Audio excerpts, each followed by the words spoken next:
మాఘపురాణం 2వ అధ్యాయం. దిలీప మహారాజు వేటకు బయలుదేరుట.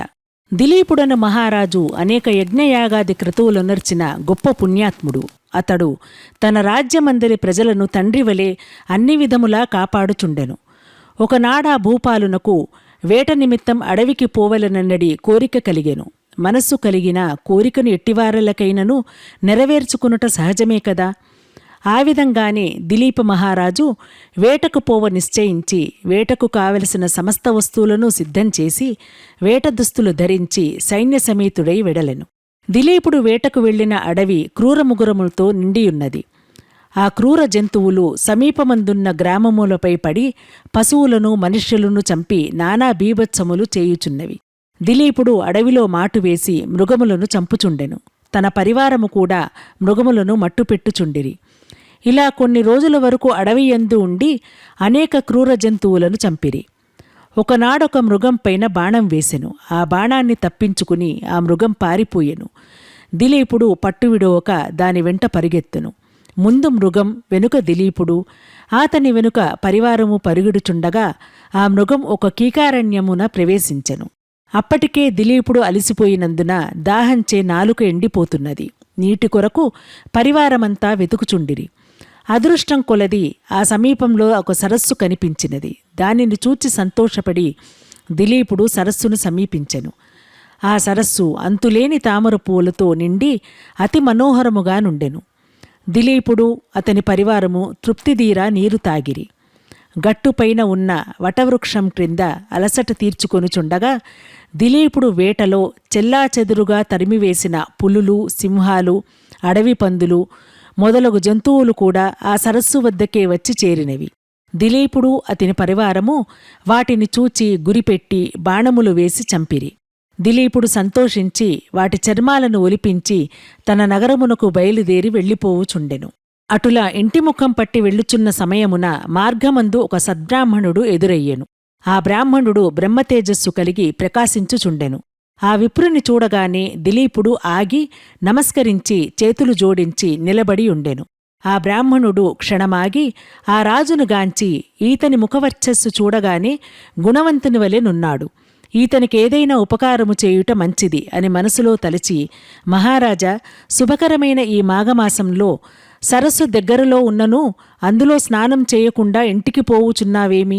మాఘమాస మహత్యము నీకు తెలియదా అని ప్రశ్నించెను. ఆ బ్రాహ్మణుని మాటలకు దిలీపుడు ఆశ్చర్యపడి ఆ వృద్ధ బ్రాహ్మణుని చూచి, విప్రోత్తమ, అటుల ప్రశ్నించారేమిటి అని ఆశ్చర్యముతో పలికెను. పరమపావనమైన మాఘమాసము కదా అని జ్ఞాపకము చేయుచుంటినని బ్రాహ్మణుడు పలికెను. చిత్తము స్వామి, నాకు గుర్తులేదు. రాజప్రసాదమునున్నచో పురోహితులు చెప్పియుందురు. నేను మృగయా వినోదినై వచ్చి అడవిలో కొద్ది దినముల ఉండుట వలన నాకా విషయము జ్ఞప్తి లేదు. కావున మాఘమాస మహత్యము నెరింగింపవలసినదిగా ప్రార్థించుచున్నానని దిలీపుడు వేడుకొనెను. ఆ బ్రాహ్మణుడు దిలీపుని దీవించి, రాజా, సూర్యవంశపు గురువైన వశిష్ఠుల వారు అప్పుడప్పుడు మీ కడకు వచ్చుచుండును కదా. అతని వలన మాఘమాస మహత్యమును గురించి తెలుసుకొనుము. ఆ మహామునికి తెలియనిది ఏదియూ లేదు, కాన అటుల చేయుము అని చెప్పి బ్రాహ్మణుడు తన దారిన తాను పోయెను. దిలీపుడు వశిష్ఠుని కడకు పోవుట. దిలీపుడు తన పరివారముతో నగరము చేరెను. పదే పదే బ్రాహ్మణుని మాటలు జ్ఞప్తికి తెచ్చుకుని ఎటులనో ఆ రాత్రి గడిపెను.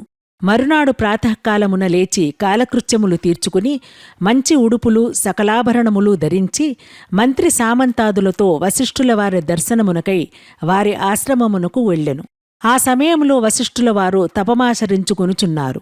శిష్యులు వేదపఠనం గావించుచున్నారు. దిలీపుడు ఆ దృశ్యమును చూచి వారికి తపోభంగము కలుగనీయరాదని కొంత తడువు వేచియుండెను. దిలీపు మహారాజుకు వశిష్ఠుల వారు గురుతుల్యులు. అందుచే గురుభక్తి మిక్కుటముగా నుండెను.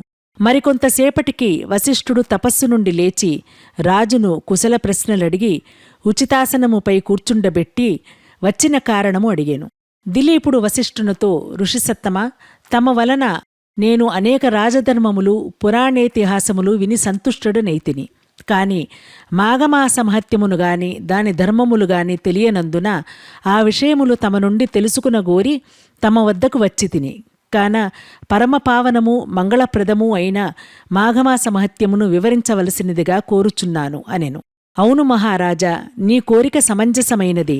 మాఘమాసము యొక్క మహత్యము ప్రతి ఒక్కరూ తెలుసుకుని తరించవలసిన ఆవశ్యకత ఎంతైనా కలదు. మాఘమాసము యొక్క మహత్యమును వర్ణింప నాకు కూడా శక్యము కాదు. ఇతర దినములలో చేయు క్రతువులుగాని యాగములుగాని ఇవ్వనంత ఫలము కేవలము మాఘమాసములో చేయు నదీ స్నానము వలన గొప్ప ఫలము కలుగును. అటువంటి ఫలమునిచ్చు మాఘమాసము అన్ని విధములైన శుభప్రదమైనది. కాన ఈ మాఘమాసమునందు చేయు నదీ స్నానము వలన మనుజుడు పుణ్యాత్ముడగుచున్నాడు. మాఘము అన్ని విధాల పుణ్యప్రదమైనది. అంతేగాక పుణ్యకార్యము వలన స్వర్గలోక ప్రాప్తి తాత్కాలికంగా కలుగునుగాని మాఘమాసములో సంపాదించిన ఫలము వలన శాశ్వత స్వర్గలోక ప్రాప్తి కలుగును. ఇంతకన్నా మహత్తు గలది మరొకటి లేదు. విన్నారుగా? మరి ఆలస్యమెందుకు? ఇప్పుడే మా సనాతన నిధి ఉచిత మొబైల్ అప్లికేషన్ను ప్లేస్టోర్ నుండి డౌన్లోడ్ చేసుకుని ఫ్రీ రిజిస్ట్రేషన్ చేసుకుని మేము నిర్వహిస్తున్న రోజువారీ క్విజ్లో పాల్గొని బహుమతులు గెలుచుకోండి.